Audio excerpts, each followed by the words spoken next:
again, it is said, makes the world go round. But I know love specifically is one reason why most couple come together, the man and the woman, as one. Now, in selecting who you couple with as husband and wife, it is one, do I say uphill task? Do I say sweet task? Whatever it is, what informs your selection of a life partner? Choosing a life partner is our discussion topic for today on Conversation. My name is Elizabeth Abai, and Robin. And we still have Hajia with the flames in the house. Hajia, nice to have you again. Thank you. All right. And I'm Titilayo Kidon. Titilayo, I started a conversation last week. Yes, ma'am. I ended this week. Okay. About you. Uh-oh. But all right, we're going to take a break to give you a background of what we'll be discussing for today for another, call it 50 minutes all put together. When we come back, we'll be leveraging on what the preacher man said and have our talk.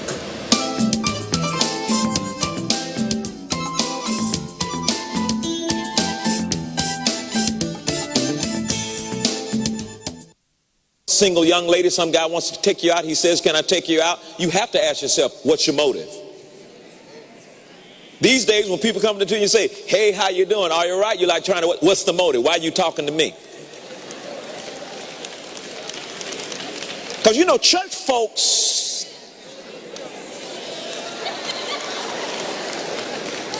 can hide behind the church and not let you know what the real deal is. And that's why I say, single people, if you're dating somebody, you need to ask 1,000 questions during the dating process. You don't need to be sitting up there talking about, well, I go to church and I talk in tongues, and a big plus is I'm a member of World Change. Oh, praise the Lord, I done found my husband. You might have found the devil. Now, hold up a minute, girl. You need to ask some questions. Y'all need to sit down and go on a whole lot of dates. What's your name? Is that your real name? Do you have your daddy's name? When can I meet your daddy? Is your dad and mama together? How do you act when you get mad? Do you throw things? Do you cuss around? Do you beat up on people? I need to know, do you have a job? Where do you work at? How much money do you make? How long you been working there? Do you have a bank account? How is your credit? Can I see your credit score?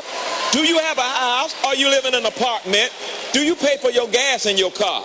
Do you live with your mama and them? I need to understand what you're doing. What you like to eat? Do you plan on being fine like that all your life? Or you plan on getting big? How many children do you want to have? Will you get upset if we don't have no kids? You plan on having an inheritance? Do you have insurance? Can you pay for your funeral if you were to die today?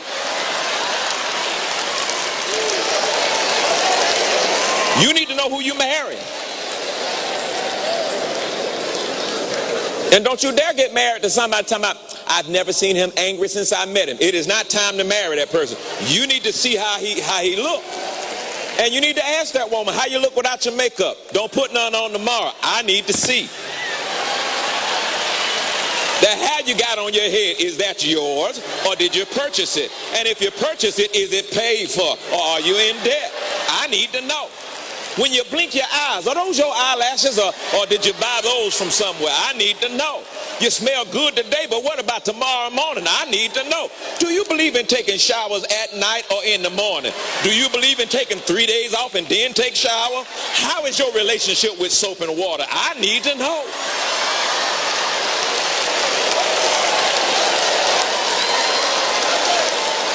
What's your motive?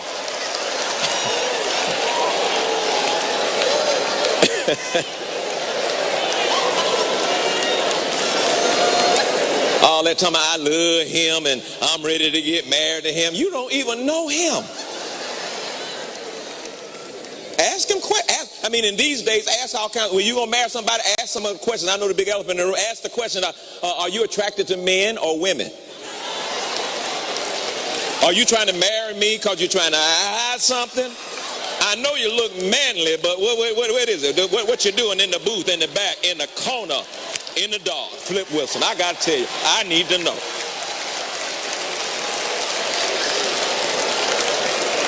Did your daddy commit adultery? Did his daddy commit adultery? Because I don't know if this thing, got a part 3 in it, and I don't want to be no part of it. You asked a bunch of questions. Don't ever talk about you ain't got nothing to talk about.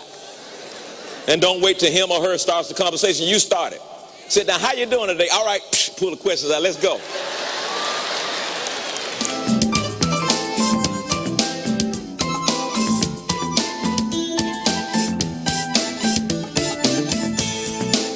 Okay, we just heard that, and it's quite an expose. Mm-hmm. The man said a whole lot. Yes. Basically, pointing that we should understand, we should know, we should ask questions. But seriously, let me ask Zainab, is it that easy to, meet a man, the man says, I want to date you, and then you go, start asking those questions? Is it that easy? On the very first instance? No. Maybe first instance. No, because there's this saying, Hausa people say, the minute you sight a butcher, then your stew starts tasting sweet. Just because somebody says hi doesn't mean that they want to align with you for the rest of their life, So I think before you even start asking questions, you see, is this what the person has in mind? You might end up getting embarrassed when you start asking questions, and he's like, why are you so forward? I think the intentions need to be clear first. Before you embark on any question. So we wait until the man begins to make proposals. But what if by the time the man is making proposals, a lot of things, a lot of times, would have been discovered? Would you still allow him to get to the point of making the proposal? I'm glad you said that, because up to now in our culture, as Africans, a lot of it, we don't have the official proposal. Still back to Hausa language, they say when you see a dog sniffing at a shoe, he wants to take it. So there are some men that will actually get to the wedding date and they have never officially said, will you marry me? It's from their actions. But when you see where it's going, when we say, okay, then you can start asking questions, it makes it look like there's a point in your relationship where you tell the person, okay, come to me on this date, I want to interview you. It's not so clear cut. I know in this video we saw there's a lot of things that he said we should have, but it's not all done in a day. Mm-hmm. Sometimes it's not that person that you ask, because they may lie or they may not know the correct answers. I believe people change over time.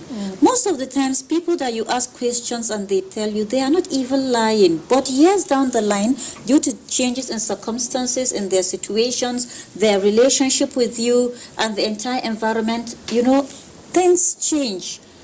If you had asked me any of these questions 20 years ago, the answer I'll give you would be completely different to how I'm acting now. So there's no clear-cut date and time and venue. That's why sometimes you make inquiries from the background, the person's workmates, the person's neighbors, the person's friends, the person's relatives, the person's staff, the person's subordinates, the person's superiors. There's a lot of place where you gather intelligence. So you can ask questions, but it doesn't always give you an accurate answer of what your life will be. But what if you're going to ask questions and then you go and ask, maybe if he's in an office, a babe who's looking at the guy wanting to marry him and probably never really got around to open up. And then lo and behold, because you feel she's nice, you go to ask her about the man you want to marry, you're already dead on arrival. For me, I feel like this thing is very dicey. When we talk about relationship and those questions, like what the man said, the pastor said, I think as humans, as a woman, we need to understand the relationship, the marriage thing from different perspectives, a man and a woman. For us women, we are naturally equipped to multitask. For example, a woman, I can be here thinking of what I'm cooking in the house. I will be thinking of my child, thinking of my husband. Like our brain just keeps going on, and we naturally don't get tired from those things. But a man doesn't function that way. A man is, let's eat this, tomorrow sort itself. Like most men are straightforward. So you need to try and understand that about a man and this about a woman to know when to ask these questions. Example, you talked about credit cards. Let me see how much money do you have. Some men wouldn't find offense in it. Like, okay, Do you have money? Yes, no. And then you'd be like, is he joking? Is he actually giving me the answer I want? You're not even understanding. When you ask and he gives you an answer, you're not even sure if you've gotten the answer you want. Mm-hmm. Is this the actual truth you want, or you want to hear what you want to hear? So it's dicey. I feel like you need to study the person or spend a lot of time with the person. Yes. I think the more time you spend with the person, the more revelation you get. Does it snow at night? Yes, of course. Does it snow at night? How does he react when he's offended? Snow at night, that's a horror. No, it's true. There's some people who can't deal with these things, but because you've never seen him sleep, you don't know where he runs, he sleepwalks, you don't really know certain things about him because you don't spend time with him, and then you go and marry, or because he has come to do the one that is everywhere on social media now, kneel down, carry ring, will you marry me? And then you say yes, and then you're in your mother's house, they're planning marriage, he's there living a doubled life. The pastor clearly stated that, is he into men? The reality is upon us now. Most men are doing this thing, and because of religion, because of society, culture, we don't want to talk about this thing, but it is happening. So you really need to spend boys time out. They said they're hanging out with the boys. Exactly. And they're actually doing. So you need to spend time with the person. For me personally, I need to see you hang out with your boys. I need to be in that boys mix to see how you behave when you are drunk. Not really drunk per se, intoxicated, or maybe have a little alcohol in your system. I need to see the kind of things you say. Because honestly speaking, some men are very composed, very put together until there's a little liquor in the brain, and then you start seeing a direct opposite. That behavior you're seeing, are you okay with it? Because if you are there and he's doing that, imagine what will happen when you are not there. Are you okay with what you are seeing? The things that is coming out from his mouth, are you okay with it? So you have to spend time with the person. Yes, there is no two ways about it. I'd say that it's important for you to know the person's personality in total, not just one aspect, because at the end of the day, you're going to be settling down with him. You're going to be living with him, and you have to deal with anything that he turns out to be.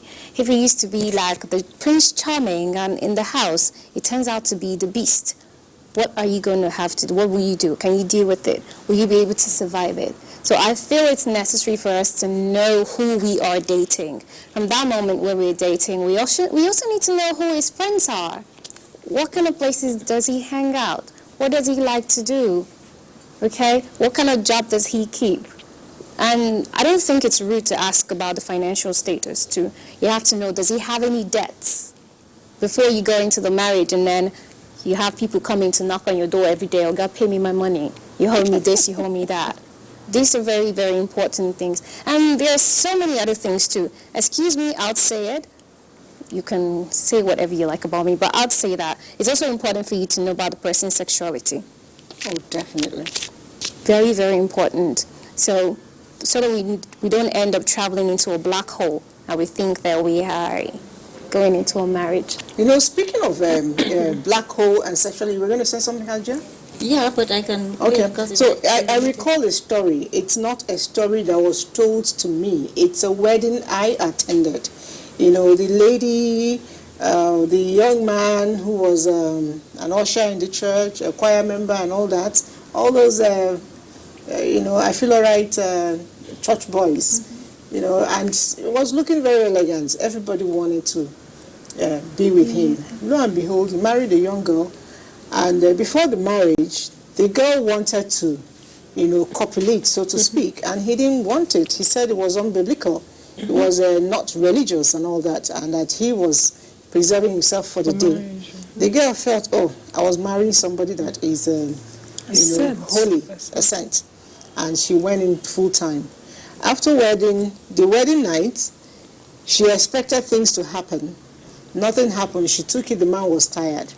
The next night, she expected something to happen. Lo and behold, the man said that he's praying, that he's doing 7 days prayer. All right. Because he needed to pray for the marriage. The journey they were about to start. This girl said, this pastor that I will marry, this one is different. There's no problem. 7 days finished, nothing was happening. She began to raise alarm.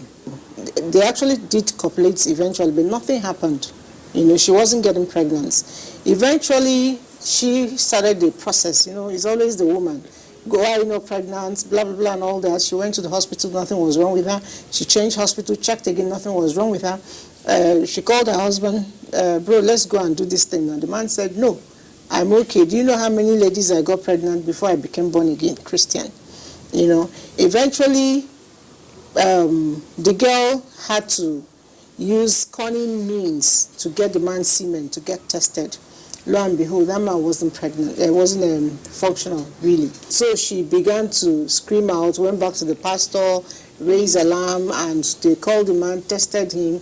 They found out that he was impotent. And it wasn't something that happened to him. He had mumps. Mumps children have as kid. And he wasn't properly treated, and it got him sterile. And he never knew. When he found out, it was much more when he was older, and he knew he didn't want to tell anybody. He felt he could marry a girl, and then maybe with time the girl would begin to live with it, or as the society would do, blame the girl. And I keep wondering, why would people want to lie?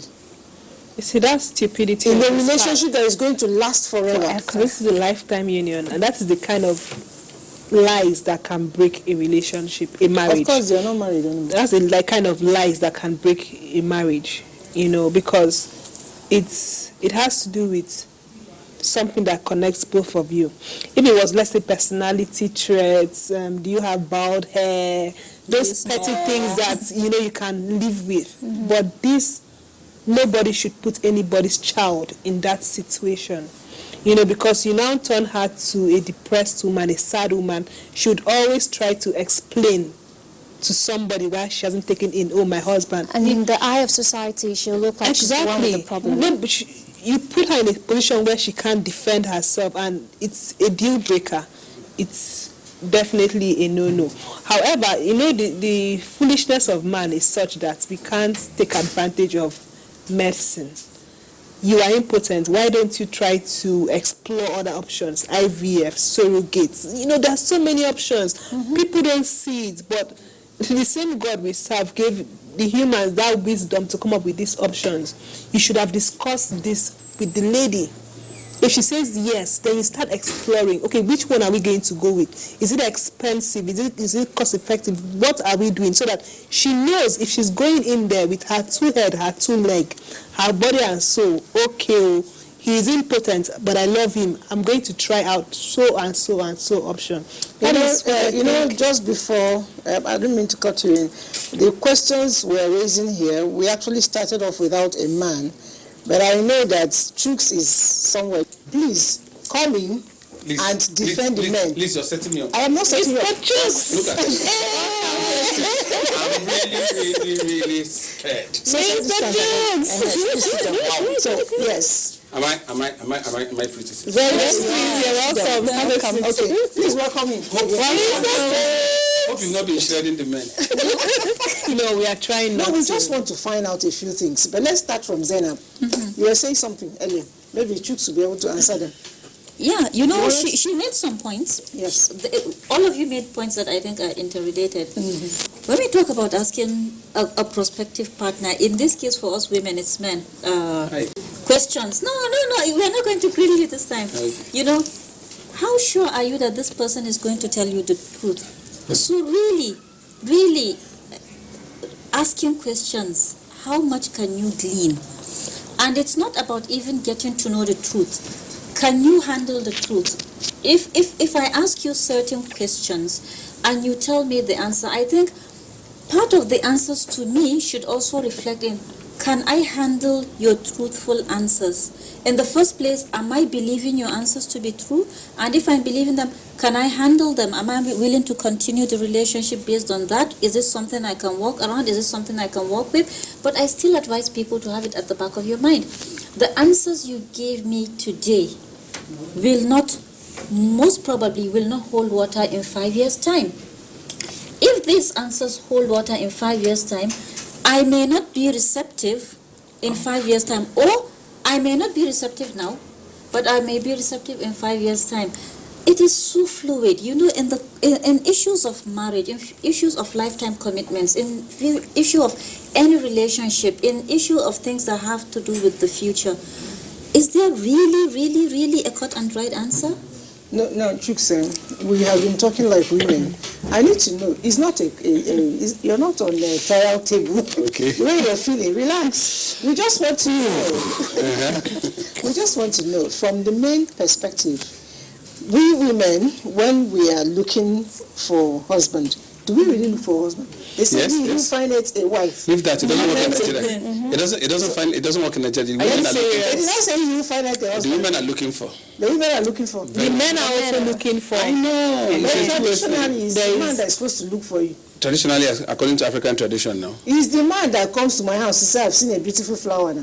Yes, but these days, the ladies also motivate the men to go, come and tell my father. That's true. Well, sir. anyway, What is this thing now, we are for doing? the men, when you're looking for that beautiful flower, what informs you to begin to think, okay, this flower is rose, is hibiscus, is this, it's beautiful, is a lily, it's beautiful. What are those characteristics that endure it, like they'll put in the scripture, endure it, that a man is looking for in a woman? First, I always love to personalize these kind of things. First is connect. You must connect with me. And What does connect mean? yes, I was yes, wondering, yes, on which level? yes, yes. Connect. Like I'm going to personalize it. When I met my wife, it wasn't like we didn't cut for too long. I had made up my mind I was going to get married. That was a very long time, and even while I was in the university, I was hoping to get married because I had looked out for things. Now, a lot of things were going to be on board, and my cousin did tell me something that I picked very well. She told me then, you have to get married early. And I asked her why. She said, you look handsome, you are intelligent, you have good prospects, and if you don't get settled early, you might be confused in the future. Because when wealth starts coming, You're handsome. yes, and you know too. They don't know what is going on. And she said, when money starts coming, you will be confused because then you wouldn't know what the lady is coming out for. The lady might be coming for your career, might be coming because of the car you drive, might be coming because of the position you occupy in the office, might be coming because of how you look. So the most important is when you are looking out for a lady, you should have made up your mind what you want. And that put me in a prepared mood. I needed to know who would marry me, not who I will marry. Reason being that I knew my strengths and my weaknesses. Domestic-wise, I'm a failure. So I needed someone that could meet that part of me. I was over-pampered, if I will use that word. So from the time I was in the school, I needed to have someone do some certain things. So my younger sister used to come to the house, to my house in school, cook for me, do all manner of those home jobs. So I needed someone that would understand that part of me. I always say that when it has to do with making money, if you tell me money is in a high tension, before you close your eyes and open it, I'll pick it and give to you. But when it has to do with those other ones, I wouldn't be able to do. So I needed someone that would be that strength in me. And God helped me. The time I was getting married, I had nothing. So it was easy for me to pick who would be there. I didn't want pressure from home. I didn't want pressure from family. I didn't want to hear my mother is this, my father is this. I didn't want anything. I was an independent mind, and I am still an independent mind. So I didn't want anything that would come in between me, making me look on some people, because I didn't want anybody's money. Most times, most guys these days look out for what the lady has or what the parents of the ladies have. I never cared about that. For whatever reason, I knew that I was going to be able to provide for my family. But whatever gave me that confidence, I didn't know. But I had that in my subconscious mind that I was going to provide for. So I was looking for someone who would be able to manage whatever I'm going to bring. So that helped me make my decision. I saw my wife the first day I saw her. The first question I asked her, are you married? She asked me, will you marry me?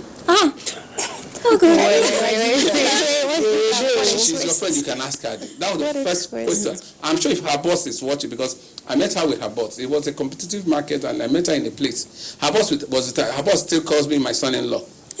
Because it was in front of her boss, and I said, are you married? She said, will you marry me? I said, maybe. In 3 months, we got married. Can you imagine that? But several, because I always tell guys, listen, you don't have to cut for too long.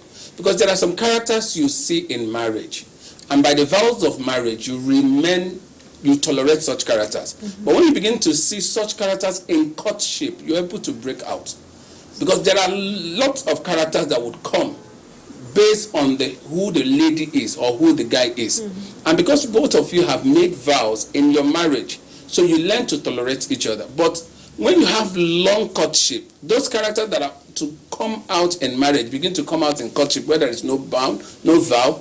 It's easy for the lady to go. That's why you see somebody say that after 4 or 5 years. What are you doing with the man after 4 or 5 years? Are you graduating from university? But Mr. Chooks, I have a question for you. Before you came in, we're discussing about the kind of issues, the kind of lies that can break a marriage. You're just talking about vows and characters. So in this explanation you just give now about character and vows and all that, that is a basis for divorce, right? Yes, it is a basis for divorce. In the Catholic, it's not just an Catholic, it's annulment. yes, in the Catholic It's Church, annulled. in the Catholic Church, lies in that manner is a basis for divorce. And again, it could come in a different way. Yes, the guy may have seen that.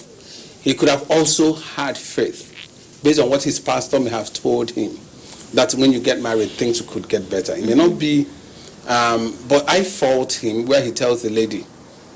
He didn't tell the lady. Yeah. But in a case where the lady knows and actually believes alongside with the guy, and in the long run their faith didn't work as planned. Okay.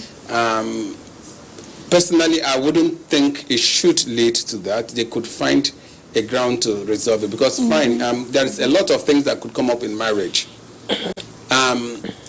If a lot of complications, I'll say. At that point in time, you'll be asking, what would the sister be doing? And in the area of procreation, how would they have children and all that? I advise the both of them, if this were to be a real reality, or if it's a real life story, I would advise the both of them, if their love is still intact, they could find a way to solve that problem. Where the love is not intact, most times I am not an advocate for divorce, but I'm always an advocate for happiness. Whatever makes the lady, the man happy, because you wouldn't entangle your life into a lifestyle that will be frustrating you all through your life, and you call it marriage. It's no longer marriage. Depression will set in, frustration will set in, anger, bitterness, every wickedness will come in. The person will always see the person as holding him or her from moving forward. So it's a matter where you discover that this is what this guy did, and you discover that you can no longer move forward. At that point, you discover you can't move forward. Move your way, go separate ways. But if you think you both can move forward, then you can work out your marriage. Another question I want to ask you is domestic violence. Why I'm asking this question is because I haven't had any personal experience with anybody that said, I've been beaten at home, but I have read on social media where, a lady comes and reports about domestic violence, excuse me, and people have different opinions. Is your husband, stay, take it, pack your things, go away.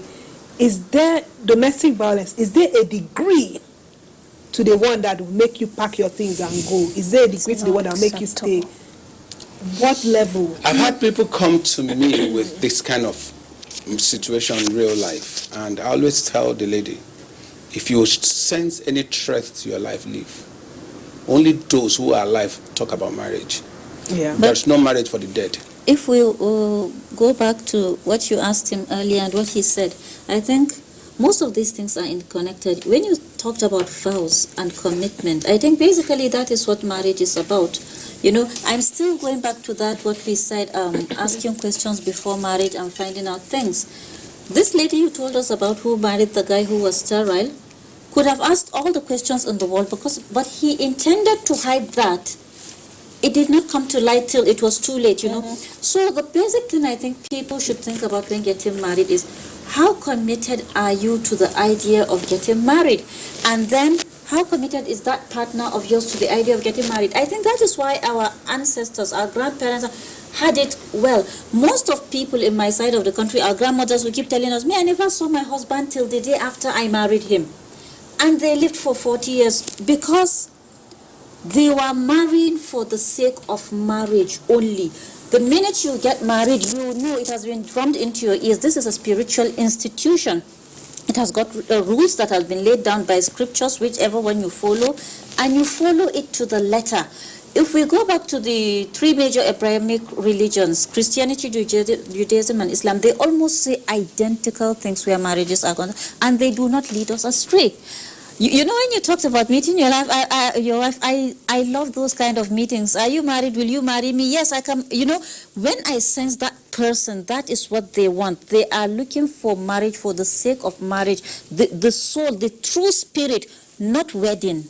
Not people that are ready to fight over colors of the day. Not people that are ready to walk out because the caterer said on that particular day, that particular menu you want will not be available. They are ready to actually collapse the entire thing, you know. Those are people that are out for weddings. Those are not the people that you go for.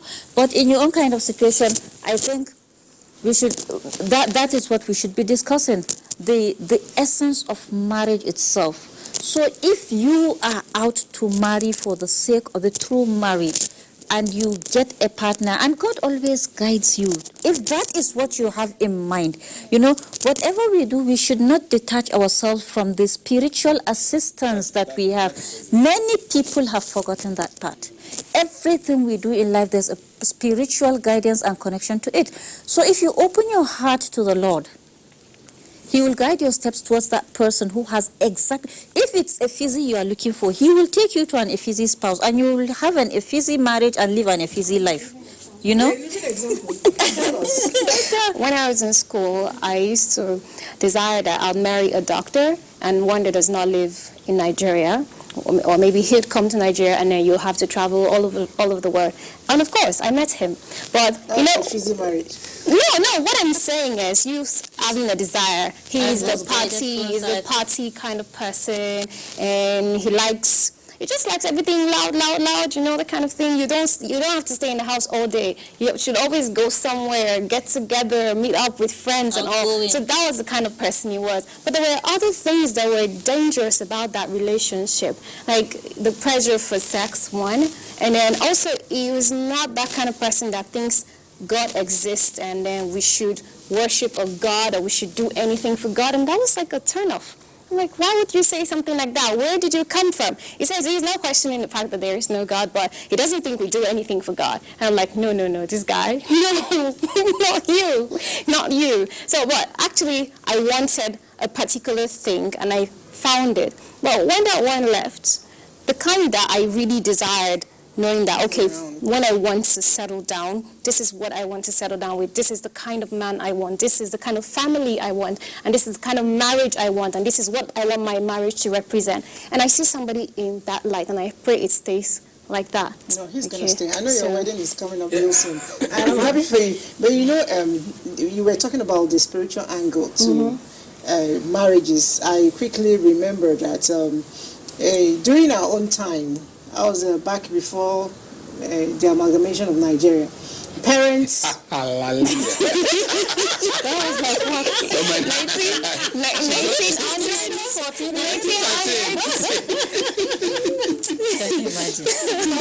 She's always like, she likes to make herself look like an old school. Just speak on me.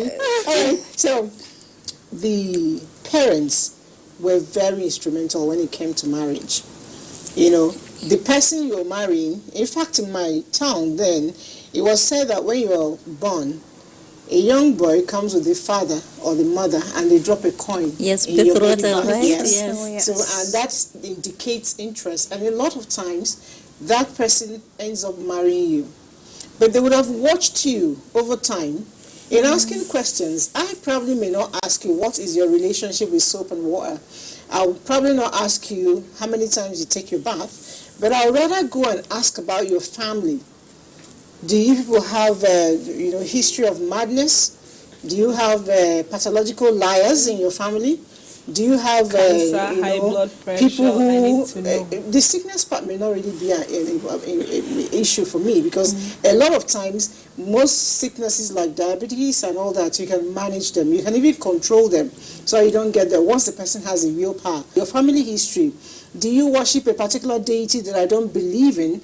Because on like terms, sometimes they say attract, but sometimes too they repel. So if I'm going to marry somebody who believes in tooth for tat, it's not going to work. If I marry somebody whose family believe, okay, if you slap me once, we'll slap 20 times, it's not going to work. So if the mother and the father of the man you're marrying, it's have that forgiving spirit, has that transparency, is truthful, it's easier. I'll tell you a story. I recall when I was getting married, I went to see my mother-in-law for the first time.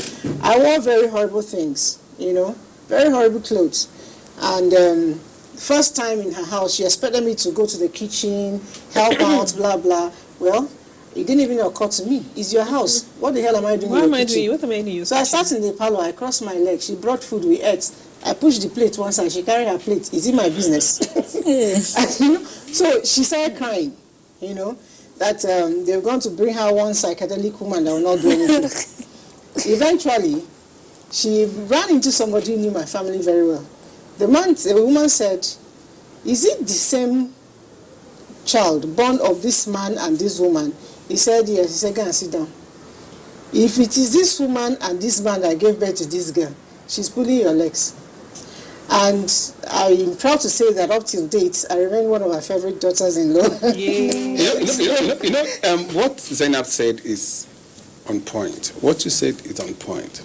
Now, most times the young people now, forget I'm still young, but people who want to marry these days don't look at all of this.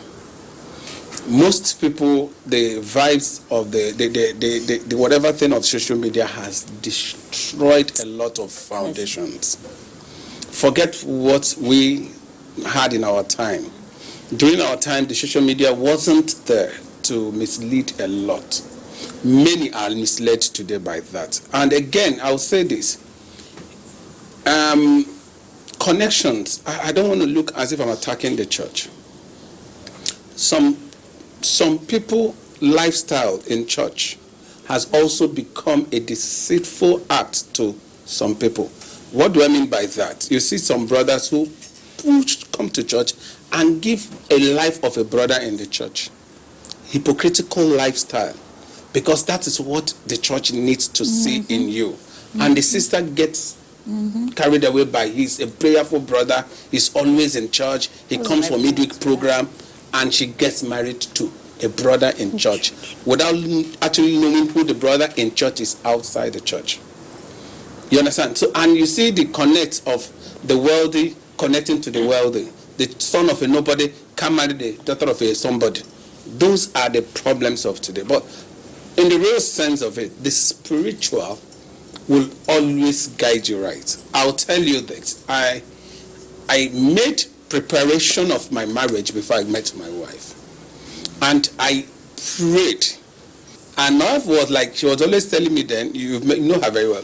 She was tell me, go and sit down, you're a small boy, go and look for people to deceive. Because our age difference is 1. So you know that the women are always like bigger. So she was, go and sit down, you're a small boy.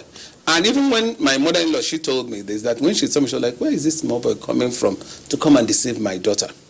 Nobody believed it, but there was that spiritual thing in me. Because there was someone I almost got married to, but eventually we didn't get married. And when I met my wife, I was so strong she was the one. And everything that was to push against it, because I had that strength, I needed to get that thing I wanted. My wife had a spouse who was someone, she had someone who was also wishing to marry her, who was always, who had almost everything, a man. A beautiful lawyer in Port Harcourt, doing so well with cars, planning a lot of honeymoon abroad and all this. And the only prayer I made was, Lord, this is David and Goliath. This man is Goliath and David. Lord, fight my battle. That was the only prayer. And how she untangled from that relationship. Till today, she said she didn't know what happened, but she knew that everything I said, she was just saying yes and was following me. the spiritual plays a lot of role We'll still in look marriage. into, we'll still look Well, into your for case. me, apart from the spiritual, I'm particular about I know we've talked about background. But my number one foundation when it comes to background is love. Were you raised with love? Growing up, my parents, they got this whole marriage, you just meet, you marry, and then you start having kids. So they did not really understand love. Individually, I think they do, because I know my parents love us. But together, it's hard. So it's more like, okay, oh, Robin, okay, later. Bye-bye, this one. It was a very nonchalant That's the upbringing, you know. And me, I am one Were person. you expecting your parents to be hugging and kissing in front of you? Public display of affection. No. Not really, That's the but traditional way. when it comes to decision making, when it comes to commitment to raising us, when it comes to school runs, when it comes to even things like eating together, eating together, I really want those things. So for me, when I meet a guy, I'm not even interested in you, I'm interested in your family. How do you relate with your siblings? How do you relate with your parents? Do you call and say I love you at the end of the call? I mean, that thing for me gets me. That's the social media. No, it's not. It's not. I'm sorry. That's the social media. No, I respect. I respect. Way before social media became a thing. Okay, it's media only. Always wanted. It's just media. Seriously. No, but listen. It's you know, it's like it's a part of me that I was lacking, and it's something that I want. So some people lack money and want a rich spouse. A couple, the son of a couple that will come to you should be the one that will call the mom and tell the mom at the end of the moment, I love you. You see, it could be easily deceived. And what I tell guys is this, and this is a fact. As a lady, if you want to marry, try and know the father of your guy. What Liz said, I was trying to connect what Liz said with what Zainab said, spiritual and parental. When you know the father of your guy, you're going to see some of the things your guy is hiding from the father. Go and look out for the mother of the lady you want to marry. Some of the things she might be hiding, you will see from the mother. But there's a flip side. There's really a flip side. There are men I know. There's this person, he's late now, unfortunately, distant relative, and he's known to be an evil in the sense he's strict, he's hard, he's sadistic, he's whatever. All of his sons are extremely fine gentlemen. He treated their mothers like trash, you know. But they now rebelled because they have seen the repercussions of such. Okay. Do you understand? Good. So there's a flip side. What she said she wants, it's not bad, but it's still back to what we said. When you are marrying, look for somebody that you have a common interest. When I said that, Efizi, I wasn't talking in sarcasm. There is a woman that enjoys the party life and she can sustain it for 60 years. She should look for somebody that can complement that lifestyle. He may either be a party person like her, or he may be a quiet homebody that will run the house and the children when she's do you understand? So what she said, you are right. You know, what still another house of proverb. They said, every bird makes the sound that his parents make. You cannot get an eagle making the sound of a chicken. So that is where you're coming from. But there are some that grow Exceptions. up. Yes, and they actively rebel. Especially for what negative they- things. There are things Yeah. I probably don't like my parents did, and I saw it and got irritated. But growing up, because I didn't like it, it's like when we were in secondary school, as a younger student, the seniors were always beating us, you know, and I didn't like any of it. When I became a senior student, became a prefect, I took one resolution. I wasn't going to cane anybody, and I never touched cane until I left school. So there are things people stood up will I do. flogged. I didn't. No, I stood up to do what I this. didn't like about my parents is anything anybody comes to report about us at home, You we will feel keep it. saying it's not. We didn't do it. They'll just backhand us. It's a lie. So unfortunately, I wish I didn't react to that. There's nothing you'll tell me my child did that I'll accept. But maybe in front of you, I'll be like, these children, they don't hear what. But what my child comes and tells me is what I'll accept. Because I grew up almost my entire life being punished for things I've not done because somebody said I did. Do you understand? So you may have flogged. What I took out from my parents, my dad used to flog. For every little thing, my dad would flog. Don't tell me you flog your children. I don't. Oh, okay. That's the other side of me. I don't flog. I would rather Dialogue. yes, I would rather use your game to punish you, use my incentive, because I read about it that you could actually get the best of a child without raising a cane on the child. And there are times we got used to the flogging. The man will know we will do everything, because one of the crimes we used to commit then, where we grew up, you must learn, go to swim at the waterside. And they will tell you, don't go to swim at the waterside. These days, children swim at the swimming pool. We never had the privilege of going to the swimming pool. Yeah, to the waterside. She knows that place, and when you come back, your eyes are red, and they gave you. Yes. No, if he's red, you know what to do. You just do like this. Yeah? You see, we know where we go. Then there are some leaves. There are some leaves. They told us there are leaves. They will tell us. We will tie those leaves.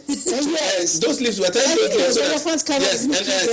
Elephant grass. You tie it. When you tie it, we believe that when you tie it, you tie the mouth of the person. Ask you a question. So, there's another one too, like a big stem.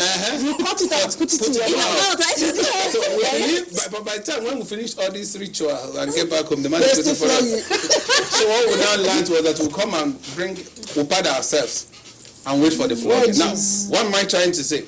Despite the flogging, you still we still did all that we were doing. So I realized that in me, it couldn't change. There are ways I speak with my children today, and they don't get back to whatever thing they had done that made me to get at that point. In fact, I've gotten to the point that my children don't like me raising my voice. Now, before I could raise my voice, my son is crying. And that gives me joy, because I have come to know that he has known what is right and what is wrong without me flogging him. When I was growing up, what he just said now, I hated it when my late dad raises his voice to scold me. I'd prefer he flogs me. But for him, he believes he shouldn't flog a child, that goats are the ones to be beaten. So if he talks to you, you should listen and take that instruction. But when you've done something wrong, of course, I know I've done something wrong, but the things he would say, the way he would level it up, you begin to think, did I do something that bad? And I'll start crying, but I won't let him see me crying. I'll go and hide inside my wardrobe, and everyone will be looking for me. Everyone will be looking for me, and they'll say, where is she? Where is she? It was one day my sister caught me, because this was my own form of penance. Like, I think about it deeply. Although I did not do that thing that made him angry with me, but the day she found out that I used to enter the wardrobe, hide there to cry, she went to tell my father. And from that day, it reduced the way he would raise his voice. But that doesn't mean that he would not scold you when you did something wrong. So for me, that form of discipline was okay. The other one was the naughty chair. You've done something wrong. He knows there's a particular minute in the house where maybe you're supposed to have yogurts and cakes or something like that, apart from lunch. And that was when you're making a hell of a noise in the house, and you say, Titilayo. When he calls me Titilayo, I know I've done something wrong. Usually he'll call me Tai Tai. Oh, Tai Tai. Yes. Okay. So if he calls you Titilayo, come and sit down there. And that's when he's maybe reading a book or he's studying or something. And you sit down there and you're like, oh God, why can't he just let me go now? No. Everybody will have enjoyed whatever they had to enjoy. And you're there. Then later you give you a strict warning, and then you say, get away from here. Yeah, and that's no, but it worked. It worked. Now, what I want to know, let me throw it open to the house. There are a lot of times ladies, sometimes even men, but mostly ladies, they know a particular guy is bad, and they still go into the, forever relationship, marriage. Speaking with example, a man is a swindler, he's a Yahoo person or Yahoo plus whatever. It's a no. And you go in hoping to change their mind. How does that work? Are you good? I don't know where they got that mentality that you can change a man. When that man was growing up, when he was a child, what was the kind of discipline that was instilled in him? Okay, that is what is going to get to that trajectory point where he becomes a man, he could live with what he has been taught. But if it got to a point where in society he got influenced by the negative attitude, misconduct, and moral decadence, I'm sorry, it's hard to change, except God could change the person, sort of, but you as a woman, you're only putting yourself into that black hole I mentioned the other time. Really, you can't change that kind of thing. And for women who still going ahead to marry that person, I do not think it's love. I think it's just because of what they think they will enjoy from being in that relationship. Well, it's emotional neediness, I think. Those women are so desperate to be relevant in somebody's life. When people do... Emotional greediness. No, Neediness. neediness. They are so needy, you know. They want to see, maybe they are not fulfilled emotionally in their own families, maybe their parents, or they have not been made to feel important or significant. They now look at these men as charity cases, as pet projects. Okay, maybe I can change this man and then I've achieved something in life. But as everybody knows, you can't change people. And some of these men are deceptive. There's a very good friend of mine. She was a junior of mine in secondary school. And she was dating this guy, a non-alcoholic.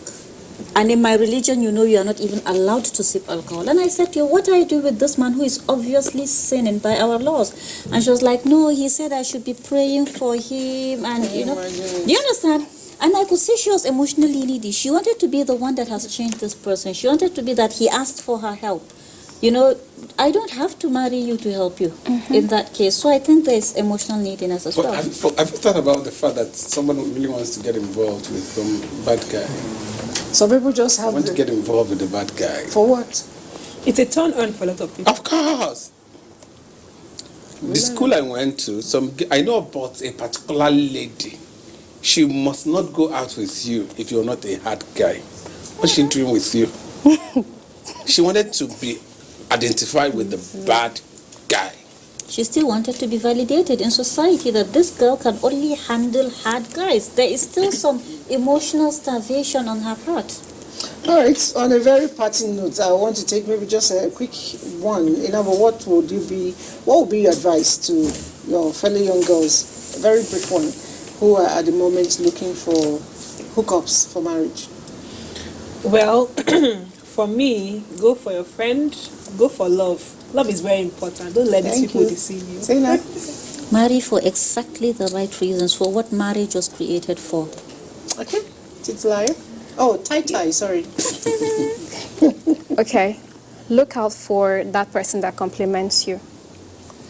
All right. Well, I say look for the person that will complete you. For me, I looked for the person that will complete me. I needed someone to complete me. I knew the area I was lacking. I knew that if I had all the things in this world and I had nobody to cater for me, despite the fact that I'm a grown man, I still need a mother, a wife that will treat me like a baby. That's all I looked out for, and I got one. All right. On that note, we say bye-bye. I'm sure you're looking to hear You didn't tell us your own. Thoughts. Well, that's why I'm the anchor.